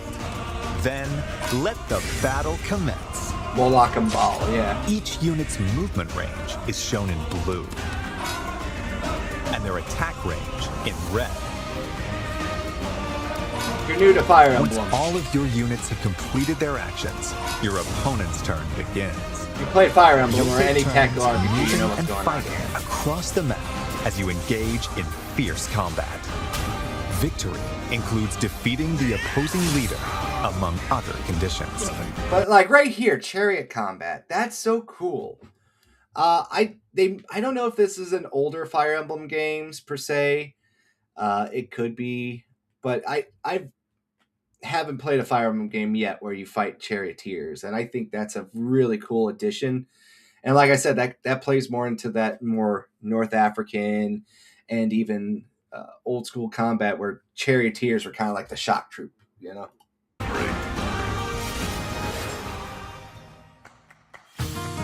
The four heroes and their allies can utilize various means of attack. Swords are straightforward and easy to wield. gauntlets make it easier to evade attacks. Here it comes! Spears deal massive damage to cavalry units. Axes have low accuracy but high attack power. Bows strike enemies at a distance and can deal fatal blows to flying units. Do like me a good Pegasus. And magic is effective against foes with heavy. It does look badass. You're It right, can also DJ. heal or otherwise support allies in dire situations. There are also swords that call down lightning, gauntlets that look like firearms. She's got a freaking gun. I always gotta point this up. It is so funny. There are also swords that call down lightning, gauntlets that look like fire. Like, there's no other ifs, ands, or buts. So she's got a gun. It is so weird and jarring to see how much interesting stuff they threw into this game. But it's a gauntlet. But it's clearly a gun. Firearms and other unique weapons to find. Positioning is a key element of combat. When you strike within an enemy's range of Now, right here, this is all I care about. I'm just going to make everyone ostrich riders, all right? This has been like the thing I'm excited about the most is just riding around on a stupid ostrich. I don't care what anyone says. Elephants are cool, but you can't beat an ostrich. attack. They might. She's the nun with the gun. That's what she is, Consider TJ, the nun with the gun. those equipped with close-range weapons from a distance, and get up close and personal against long-range opponents to avoid counterattacks. The terrain can also give you an advantage, while adjacent allies can receive buffs. Take advantage of the situation to control the battlefield in your favor. Combat arts are attack. So basically, I just want to say this again. Obviously, if you've played Fire Emblem, you know every one of these things. So just remember, when they do this stuff here, they're trying to attract new players. And they have to explain to the jingles, you got to pay attention, this is what's going on. So, again, for the people out there who'd be like, why are they showing us? I know how to play Fire Emblem. It's for new players. Just always remember that. Unleashed at the expense of weapon durability. There are attacks with greater power,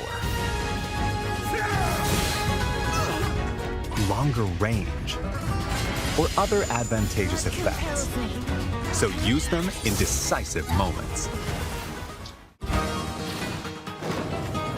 There are also special moves that consume your soul in exchange for power, called Blaze Arts. Now this is interesting. Kai releases a burst of otherworldly power from his hand to cast flames in a wide area. After moving, Dietrich's ink-black cloak can warp him to locations on the battlefield that aren't easily accessible. Gideon James, welcome. Thank you for stopping by. Theodora uses the power inherited from her ancestors to rend the earth and hurl it at foes. Feeling. Lita plays her Vihuela to buff allies, summon a powerful monster, and more. These special moves. Now, Lita seems like she's going to be, like, kind of overpowered. Like, her and Cal, I think, have, like, the most interesting blaze arts on here. I mean, she can buff your allies, and then she summons a giant unstoppable beast. I wonder how this is going to be, you know, done. I got to see more of her because she seems like she's going to be very broken. But yeah, TJ brings it up right here. Straight up Alucard. Yes, Dietrich basically does have the Alucard phase through abilities and everything else like that. I don't know how good that one is overall.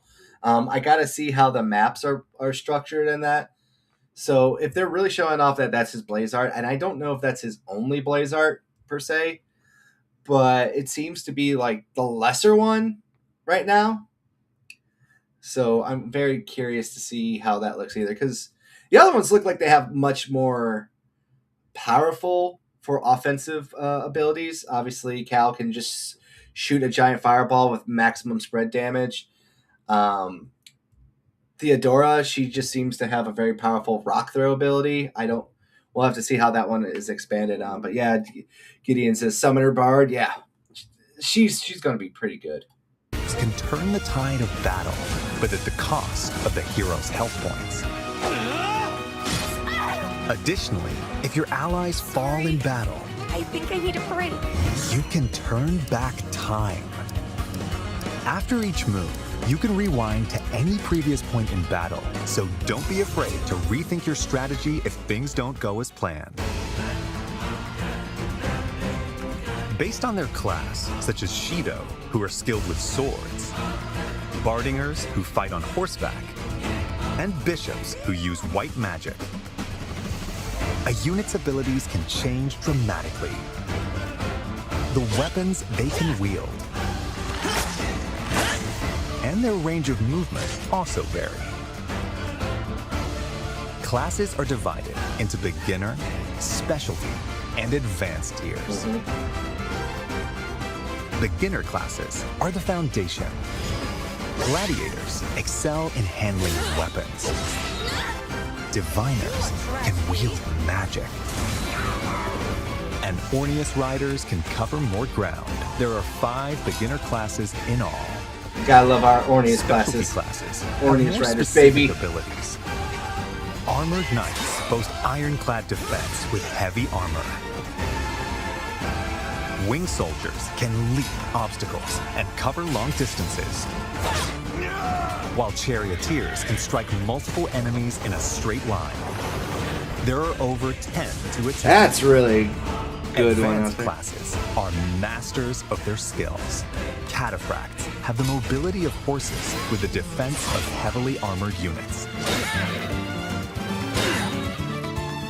Guardians are skilled with both spears and white magic. Plus other classes that possess a combination of strengths. You're right. You'll also find the overwhelming We got the elephant though, bro. Is TJ? You're right. It's just the perfect. It's the elephants, bro. Those are so cool. I want to know what the downside to being an elephant rider is, because it just seems like it's such a overpowered class. Powerful elephant riders and other classes that fight while astride giant beasts. You defeat me? Like I will be 100% honest with you. When I'm watching this stuff over here, I get more excited for the release of this Fire Emblem game, because it seems I liked Engage, but it was a horrible slog at the end. I was just happy to be done with that game. This game looks like it's going to be a lot more fun, especially because it basically is a sequel to Three Houses. And I like Three Houses, but it looks like they listened to everyone's complaints about Three Houses and corrected them.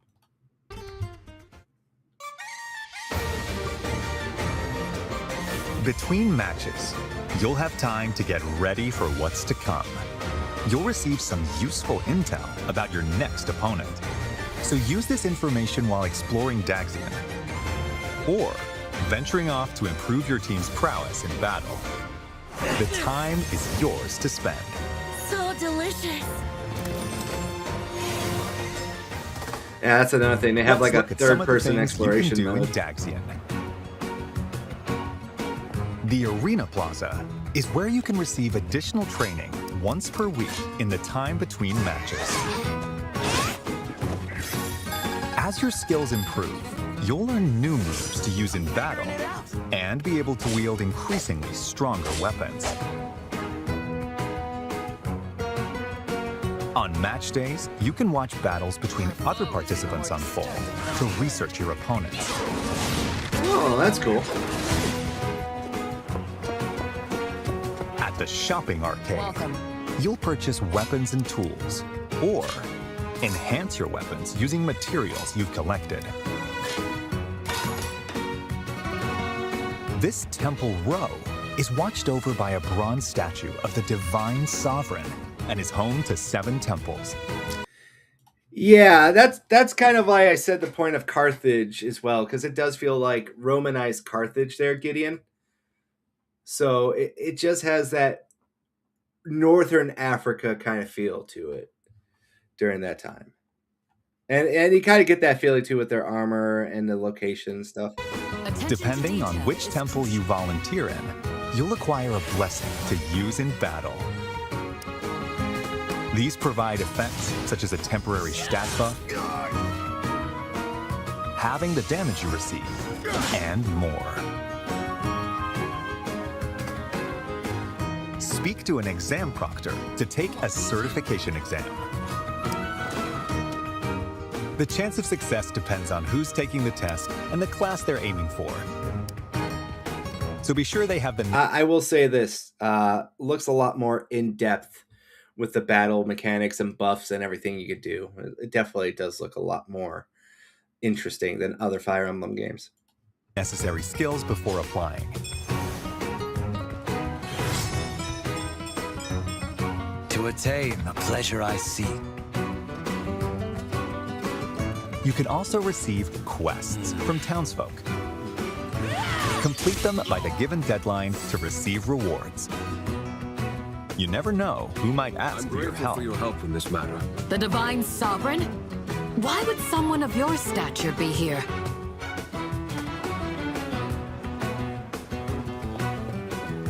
You can also recruit powerful warriors you meet in Daxian. Even if they turn you away at first, try giving them gifts. Appreciate it. Just like real life. If they reject you, bribe them. Buy their loyalty. Or invite them to share a meal. That might be enough to win them over. At inns, not only can you lodge and eat, but you can let time pass to gain experience and gather materials automatically. It does seem like they're trying to improve on that Persona formula they try to Characters who've grown add. close may converse and show their support to each other here too. Oh, and can I get a raise? Then I'd be psyched to work even harder. Thanks, Kai. I came here to say I was pulling for you, but it went the other way around. As your journey continues, you'll gain access to even more facilities. Remember this for a long time to come. So, the funny thing they say there, TJ, go on a date. Yes, very, very Persona-esque, but also it feels like they are trying to, I don't know, like they're trying to do something. Like in Fire Emblem Awakening, like they had the whole like, oh, you're going to have like a family kind of system going on there, which some people treated it as like a eugenics simulator. I feel like they still have not been able to get away from the whole eugenics simulator they made in Awakening. This is the Pale Raven's Perch, a spot where a mysterious white bird rests its wings. From here, you can swap to a different hero. Progress is saved for each of the heroes, so playing through all 4 of their stories in parallel is an option. So this is really good, and I like that they're doing this, where you can actually play through all the characters in one go and get all the storylines and do all this other stuff. I want to see how it's done, though, because it looks like they do have confrontations set up with the other characters. So does that affect if, like, say, for example, I'm playing as Cal and I get into a fight with Dimitri or Dietrich? Will I change that fight if I go play as Dietrich and then I go play as someone else? I want to see how they do this, because 3 Houses, obviously you had to play that game 4 to 5 times to get every storyline and every ending. So if they try to make it everything in one playthrough, I wonder how that actually changes up the game. I'm curious. I want to know more about this specifically, so I'll probably find out when the game comes out.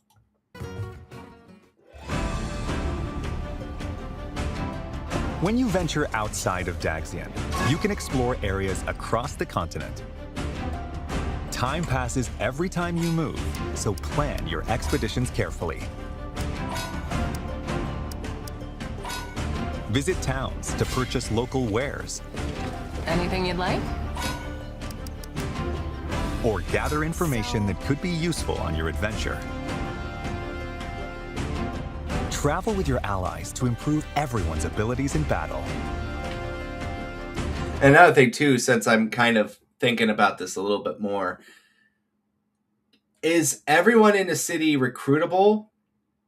Or are they only recruitable for certain characters? Because that's something else that would have to play into it. If you play as every different character, do you have a set of allies you can recruit? Or if you just say, for example, play as Cal, do you just recruit everyone as Cal? And then if you switch to Dietrich, do you lose out those people? Like I said, I want to know more. I'm just thinking about this more out of just trying to get my thoughts out there. Enemies will randomly appear on the world map. When you encounter one, a skirmish will begin.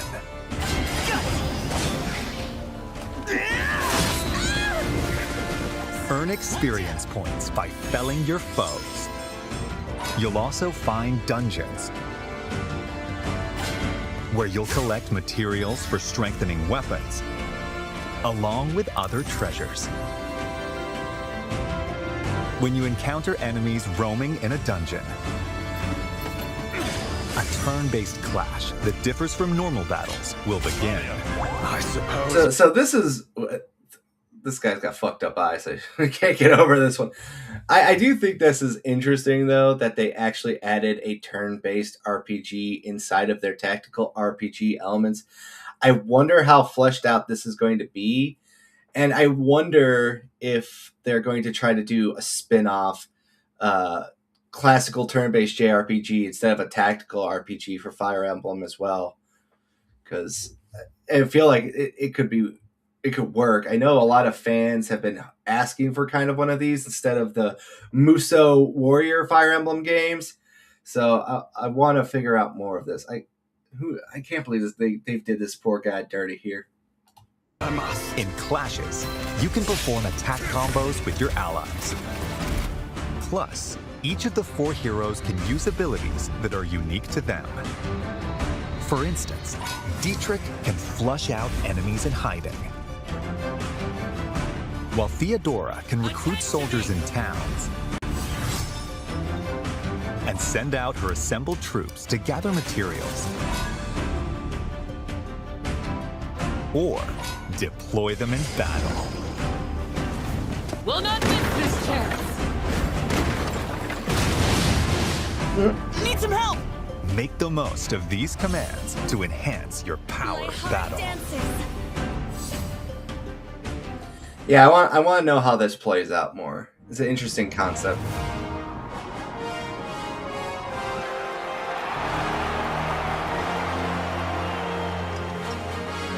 Bold warriors, draw now upon your strength. Hold fast to the devotion in your beating hearts. For those who stand upon the final stage, I shall grant whatever wish you may desire. So say I, the Divine Sovereign, that I vow to you. People of Daxian, hear me now as I declare that the heroic games have begun!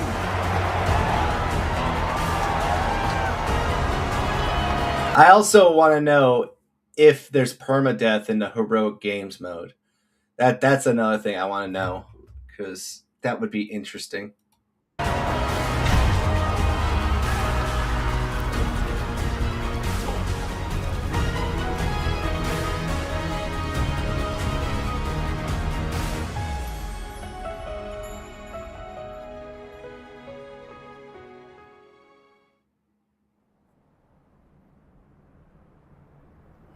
Now, as is tradition in every Fire Emblem game, we got the time skip.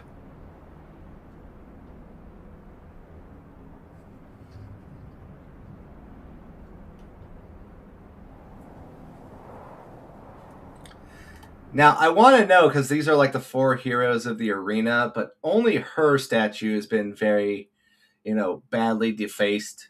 So I wonder if that's foreshadowing for stuff that happens, or if that's just, creative choice. We'll see.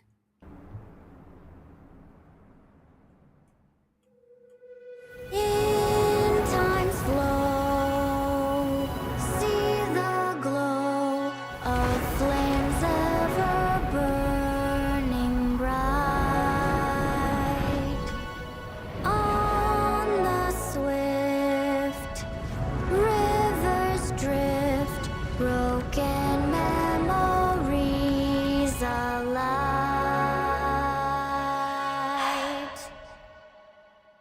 I see that my song has finally reached your ears. They could have found a better singer. I'm just saying.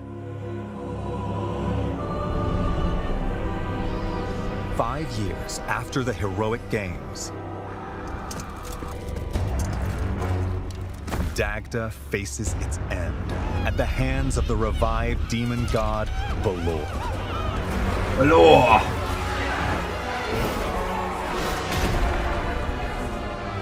Even the 4 heroes who played a significant role in the heroic games have vanished.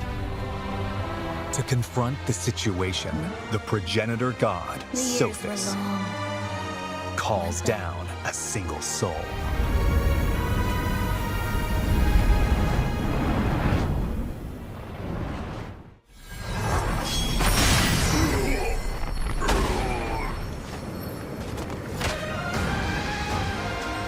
This is the story's true protagonist. You are given 2 choices.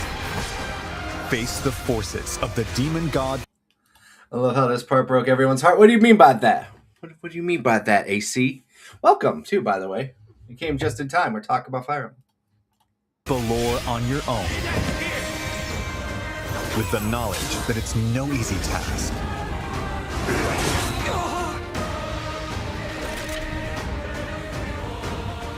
Or use the time-traveling powers of the goddess Fortuna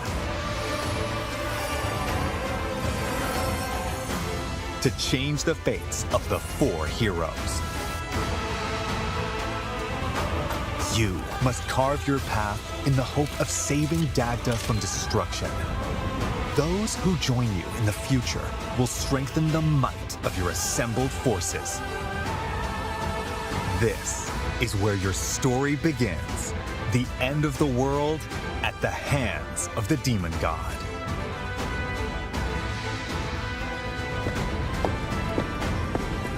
Which path will you walk? The rest is up to you.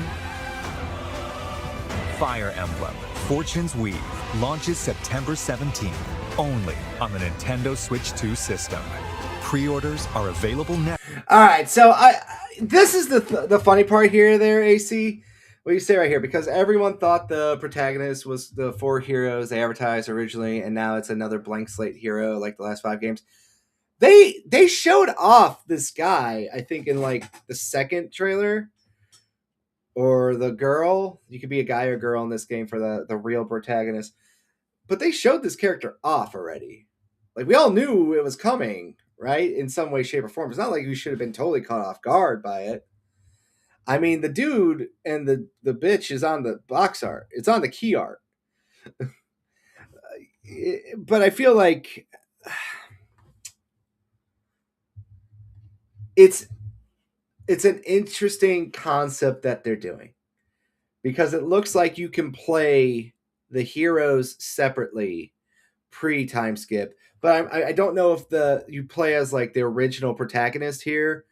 Like, so this is what I'm thinking. All right, let me put my thoughts out here properly.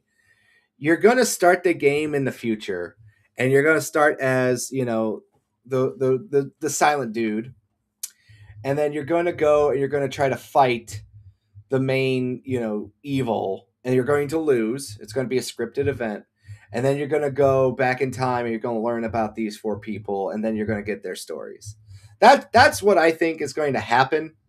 But they did also say that you could try to fight the game without doing anything for these people. So I'm curious, like I said, I'm curious of how this is all going to work. How is the time travel mechanic going to work?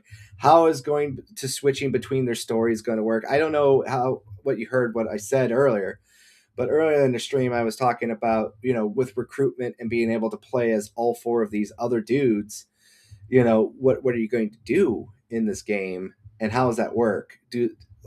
Like if I play as Cal or Kai, do I go, and then if I switch off to somebody else like Theodora, does all the people I recruit as Kai, are they exclusive to Kai? And then there's a whole big recruitment center for everyone else, you know? Like, I don't know. There's answers that need to be had.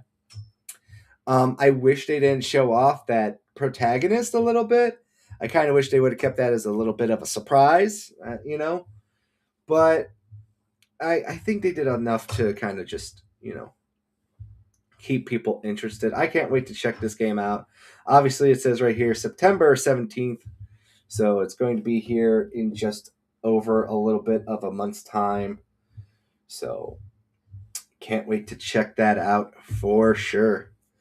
I hope they do amiibos, you know? And they also mentioned this here too, that we are going to have an Ask the Developer as well on September 15th. So can't wait to read that article and get some more information from these devs before this game comes out. So yeah, that will do. That'll about do it for tonight's show. Started early to get it done and kind of get out of the way. I'm trying to get better to doing these solo shows when people can't make it. But I think I did a good job tonight. Thank you everybody for coming out. TJ, James, Nerdporial, AC, so on and so forth. And of course our friend Tish. Quitch. I can't pronounce his name, but everyone who came out tonight. I also saw my wife in here, and I'll probably give her a call if she's doing this, if she's still listening. Baby, I love you. I'll give you a call soon. But yeah, a lot of really fun gaming news. If you can, just leave a like, comments, they help. Share it out with people. If you are joining us late, maybe catch the VOD and rewatch some of the earlier gaming news. A lot of fun stuff tonight. And with that being said, tomorrow we will be back with aforementioned Mr. Angry Canadian. And that will be tomorrow night at 9 p.m. Central, because I have to take care of a personal matter. And we're going to be talking about Halo 1, the original, the anniversary, and Campaign Evolved. We'll sit down, real Halo fans, talking real Halo shop. And that's going to be a fun one out there. With that being said, everyone have yourself a great night. And I can't wait to talk to you all in the next one. Peace out.